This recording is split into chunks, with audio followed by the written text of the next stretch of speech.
The Campo and Joe podcast is brought to you by Bold City Heating and Air. Fast and reliable AC service. Welcome in, Campo and Joe, little Facebook Live. We catch up with a lot of, all of Duval and a lot of Jaguar fans from here, there, and everywhere. Joe C. from XL Primetime, our head coach, Dave Campo. He is a regular, a fixture on XL Primetime, along with the fifth quarter and many other things. Coach, how are you, first off? I'm great. This is a victory Tuesday, and a big victory. All right, let's hit the bobblehead just to start us. Yeah. We got to get that going right away. Look at that guy. Yeah. It feels good, doesn't it? It sure does. And, obviously it feels good for them as well to be able to come back after the rough time against Houston. Mm-hmm. I feel really good for them. I think they're in a good place. I think it's the first time when you look at our offense, they kind of looked like we thought they would look like against a pretty darn good defense that's real high in turnovers. So I thought they did a fine job. It was a great win. All right, so let's set the table and let's kind of talk on that front, because you and I were sitting there, we're talking about it on XL Primetime. Definitely wanted to get into it with our pod. And I said to you that this is the first time that we've seen a what we thought would be a dynamic football team offensively come together. The defense actually has shown up more often than the offense has through the first 5 football games. But they came out, Coach, I thought they came out with energy. They had a game plan. I mean, everything just clicked. And I'm like, where has this been?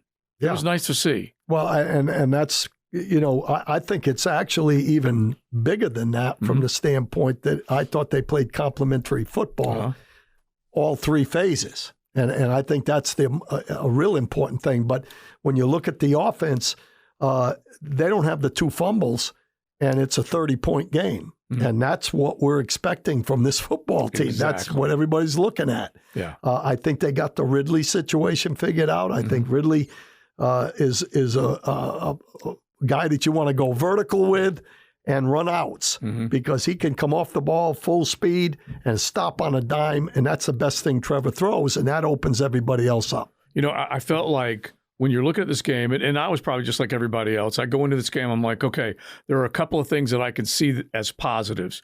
Buffalo just beat up on their rival, Miami. They beat a team that had just hung 70 on somebody else, and so they probably were feeling pretty dang good about themselves.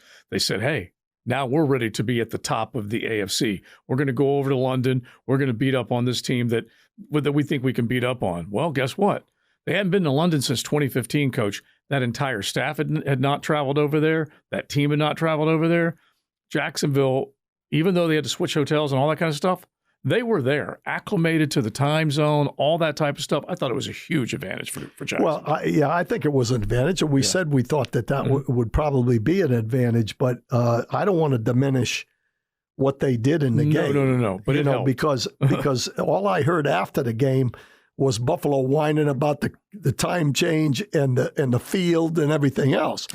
They got beat. Yeah, suck it, Bills Mafia. Yeah. To be honest with you, the drives that our offense put together, the 3 and outs that our defense have caused with them, that's how the game was won. Yeah. Not whether or not they were, and the drives caused them to be gassed in the fourth quarter, which really helped in the running game. Let's stay right there, because that 93-yard drive with key third down plays, Trevor to Calvin Ridley, it was artistic, Coach, and I felt like coming out of that Atlanta game, this team was still a little disjointed offensively, and I feel like, and you could kind of go in the order that you think, but I feel like Trevor said, okay, enough of this. We're going to commit to being a more efficient, clean ball club. Calvin Ridley says, I'm going to commit to be a better route runner. I'm figure out whatever I can do to make this team better, and I think Doug Peterson really drilled down on this game plan. I agree with you. I think that this was a very important game because of the loss to the Texans. Yeah. We had to make up for that loss because there's a lot of people would have said we were going to lose that game. In fact, everybody nationally picked Buffalo. Yeah. I firmly believe this team, if they don't make a lot of mistakes, and they made some mistakes in this game, the penalties, couple penalties on 77, 2 fumbles, sacks. They had 5 sacks in the game. And Cam Robinson penalties. Yeah, he's got to play better. But if they play a consistent complementary game, they can play with anybody, beat anybody in the league. And I think that proved it right there. And they didn't play their best game there either. You know, what I love that you said in the very beginning of this season, what you just said right there, they can beat anybody. And then when you said it again today on the show, I said, hey, Coach, first time we've been able to feel that. Correct. Through the first 5 weeks. Yeah, that's a huge positive. No question. And you know, again, every game is different. It doesn't make any difference to me whether we're playing the 0-5 Carolina Panthers or the 5-4-1 whoever. Every game is different. And I say this all the time. Guys are thinking, my boy, that's all that guy says. But you have to play that day. And when there's opportunities, you have to take advantage of the opportunities, because in the course of the game, they're going to be there. The Darius Williams interception won the football game, in my opinion. That play, him taking that ball away from number 14, if 14 catches that ball, it's a different football game. So let's go to that part of it, because if you're thinking about the way this game unfolded, Trevor was definitely aggressive. Calvin was. Travis Etienne, we'll get to him in a minute. But if you go to those moments in a ball game, and you go to Darius Williams with a pick six last week, and it wasn't like they were facing a juggernaut offensively in Desmond Ridder and company, but he made a huge play. And then in this one, as you described, in other words, he picks off one ball in one game and turns it into 6 points. And in this game, he kept that team from scoring 6 points. Those are massive, sudden change plays. Two obvious situations there. In both of them, the quarterback was rushed, pressed, pressured. He underthrew that ball. Yeah. And Darius had an interception dropped in the last one that was underthrown because of pressure. So everybody's kicking our tail about pass rush, but we're getting some pressure on the quarterback. Let me put it that way. Yeah, I agree, because as long as you have pressure, this is what I've always believed, and probably you taught me this, is that the better you rush the passer, the better the guys on the back end will look, because you don't have to defend as long. And if you force even a great Josh Allen to hurry a big throw down the field, underthrow a ball, you're going to create an advantage for yourself. Absolutely. And to me, I think, obviously we're not affecting the quarterback enough. Let me put it that way. Yeah. But we are when we've gotten some pressure, it has paid dividends because we've had turnovers. And our defense is a turnover type team. I think they're tied for fourth in the league in takeaways. I got to tell you, that's something I did not expect. It's something they're in that 11 takeaway neighborhood, somewhere right around there right now, 5 games into this. When Buffalo headed over to London, they were at the top of the sack charts and the takeaway charts, or either first or second in one of those categories, but at the top in the other. And 2 weeks ago against Washington, they had 5 takeaways and 9 sacks in that game. I mean, they absolutely destroyed Sam Howell. Right. Now, they hit Trevor. So let's talk about this offensive line. They decide to put Walker Little inside. I was never a fan. I was never a fan. You and I disagree on this. But at the same time, when he got hurt and Tyler Shatley had to come back in there, they weren't any better off. So you still think it's a concern? Well, it's a concern, and I don't necessarily disagree that Walker Little is not a guard. I believe Walker Little is a starting tackle in the National Football League.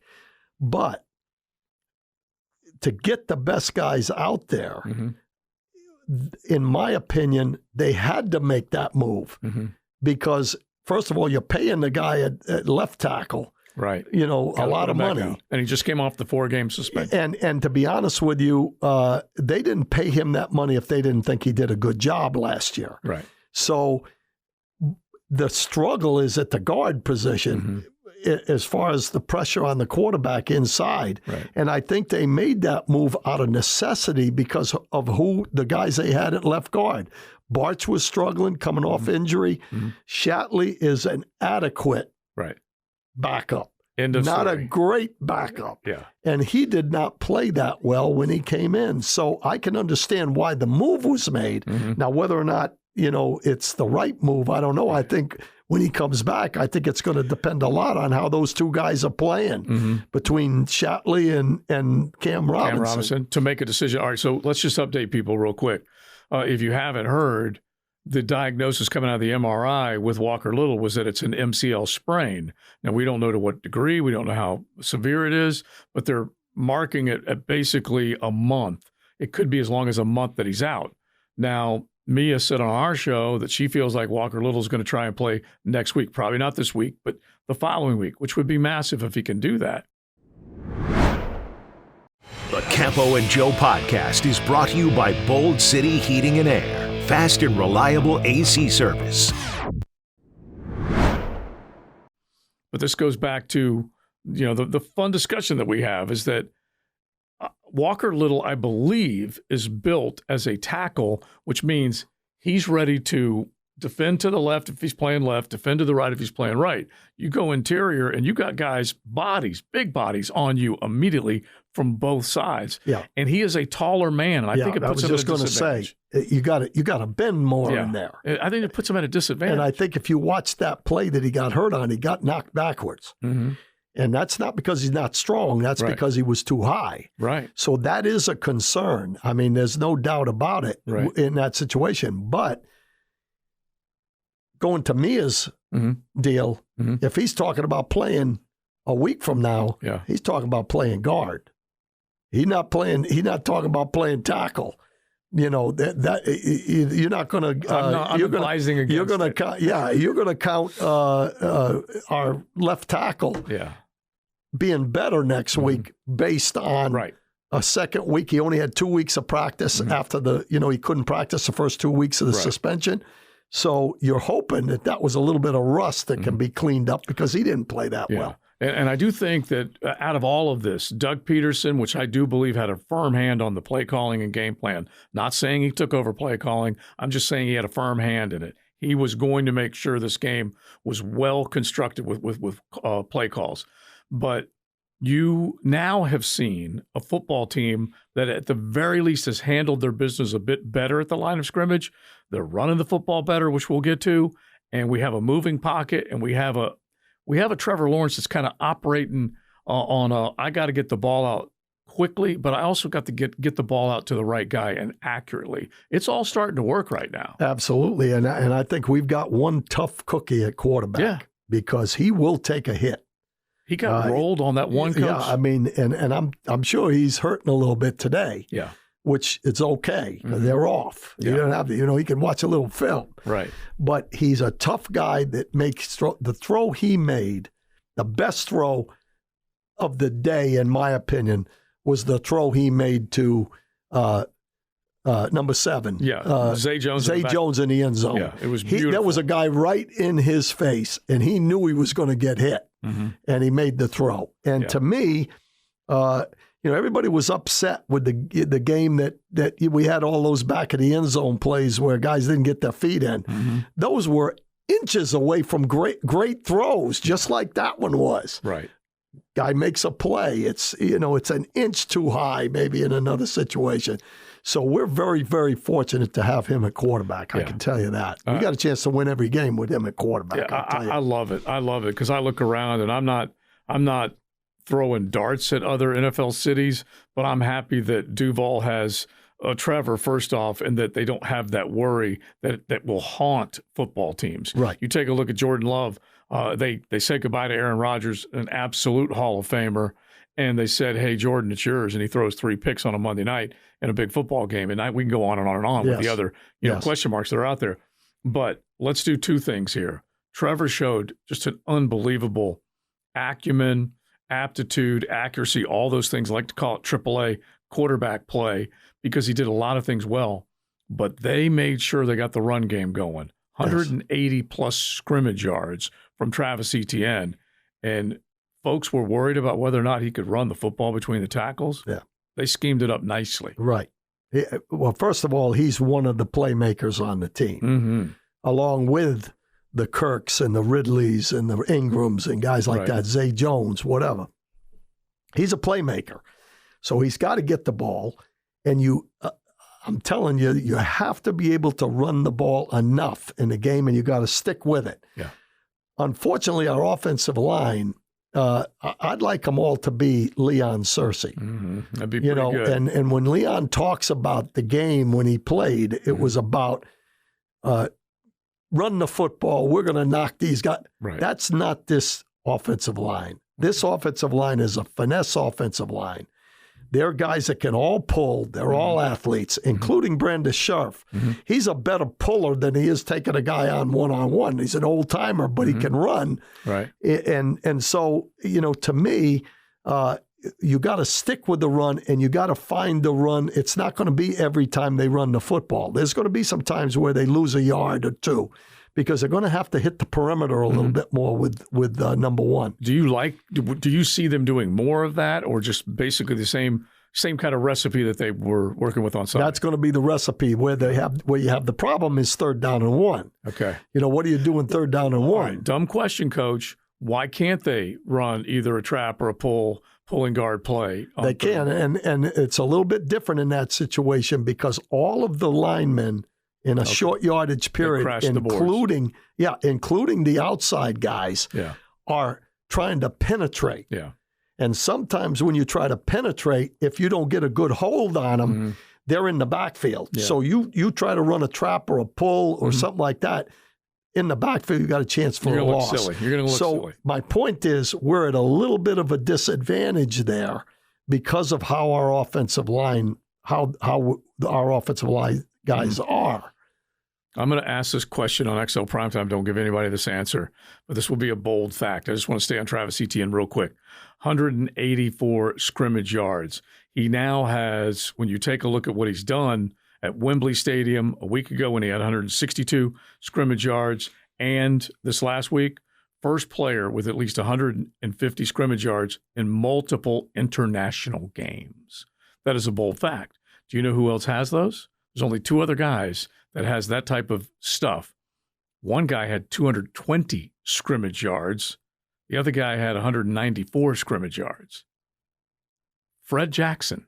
Remember him? An old Buffalo Bill. No, I remember him. Really good player. Yeah. And the other's Cooper Kupp. Yeah. So that's where Travis Etienne put himself. He really put together 2 great weeks of running the football. Well, his strength is 2 things. He hits the hole so fast that if there's a crease, he finds it. Sometimes he's running so darn hard that he run an 8-yard run and end up on his face. Right. Because he's low, he's hitting it, and, somebody gets a little piece of him. He doesn't have, you don't have that balance that you do when you're in the open field. Yeah. The second strength of his is when he gets in open space, he can make something happen. So all of a sudden the screens, the dump downs, those kind of things, the run after catch is there. So he's got a chance to run the football as a runner and also be a receiver and make things happen. All right. Now, your defensive background, you know that everybody is self-scouting after every single game. What did we do well? What do we need to do more of? That type of stuff. I feel like they're just now, here we are, week 5, just now introducing a little bit of that passing to the running back, open space concept. Do you feel that? Yeah, I feel like that's what they're just now kind of rolling that out. Yeah, I think they know that get the hands in the hands of the players. Yes. And he's one of them. So, you got to find a way to get that done, and I think they're doing a little bit more with that. I do love it. And real quick, another defensive question for you, and I got a kick out of this. They block well. Travis Etienne scores from 30-plus yards out, and everyone's second-guessing whether or not he should have gotten on the ground and started to kill the clock. Yeah. Coach, it was 2:56 when they finally blew the whistle. Give me a break. That is an eternity in an NFL game. With a Hall of Fame possibility quarterback on the other side. And you're going to tell me I got points. Yeah, get the points. The flipping points. Yeah, absolutely. There's no doubt about it. I don't know how you can even think about that. Now there's situations where that can. Sure. If there's 30 seconds left or 40 seconds. Exactly. But I went through this. You make it 25-13. It's a 2-score game. Yeah. It's not a touchdown 2-pointer and a field goal, because that's 11 points. This is 12 points. That is a major, major, major difference. You can't kill the clock with a couple of plays because it's going to get to the 2-minute mark. So it's still going to mean a situation where there's 2 minutes you're going to get to snap it once, and then you're going to have to punt it after that. I mean, give me a break, man. Yeah. That was just ridiculous. Anyway, I love the fact that he scored. Yeah, and I guarantee you just saw what a big-time quarterback can do when he came right back. Mm-hmm. And in 40 seconds and win 70-something yards. Exactly. I mean, that's what happens. It's this league, you don't leave time on the quarterback for the quarterback when he has a chance to win the game. So go up to where he has to score 2 touchdowns to win the game. Yeah, it was impressive. All right, now we need to at least take a sneak peek at the Indianapolis Colts because this is a massive ball game. But let's just do one more thing on the defensive side. Maybe some things that jump for you, because Mike Caldwell's doing a pretty dang good job as well of coordinating this defense. Even though they have missed out on that big-time pass pressure, they're affecting the quarterback, like you said earlier. Yeah, and that's the only thing that you can really point at. I think that they've done a nice job of mixing man and zone, which is hard to do. I think they're getting enough pressure on the quarterback to give him that secondary who appear to have some ball hawks in it. To go get the football. Right. To me, they were supposed to be the liability, but at this point, I'd have to say that they've been a big time factor in all the games, to be honest with you. So you have to give them credit. I think they're doing some things with bringing Herndon and some of the secondary guys involved in the pressures. Wanted. So to me, they did something this week that they hadn't done. They played big nickel, where they on first and second down, where they had Dewey out there in there at the backside nickel position. Those are things that show that they're getting a little bit better and understanding of what's going on. They know the scheme a little bit better, and I think we're real fortunate to have the linebackers that we've got now, because I don't think Muma's been a deficiency at all coming in there, which is, you got 3 good linebackers. That's pretty good. Yeah, to be able to overcome injury, and it is nice to see.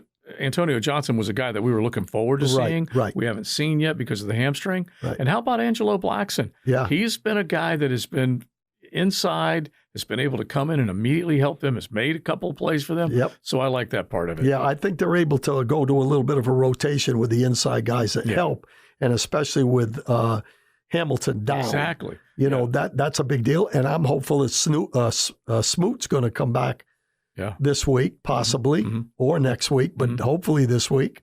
I think he gives you some flexibility in what you can do as well. Rotationally, they definitely need those types of guys, because a rotation guy, Epinesa, just whipped Cam Robinson a number of times. He had a great game, and he got gassed at the end, which is good. He really did. All right, let's use a couple minutes that we have left. It is the Indianapolis Colts. I would consider this a massive ball game because it's in the division. You take that further, expand on that, because if they can get this one, they really put some pressure on the Indianapolis Colts for the AFC South. Yeah, and I think after watching the guys the teams to this point, I'd have to say the Colts are of the team, the biggest rival. As far as winning the AFC South, this is a huge ball game for me because you lost one already on the road. Right. That was home against Houston. You can't lose at home in the division. Yeah. And you got to go on the road in that team. Yeah. And then you got to go on the road at least one time with Tennessee.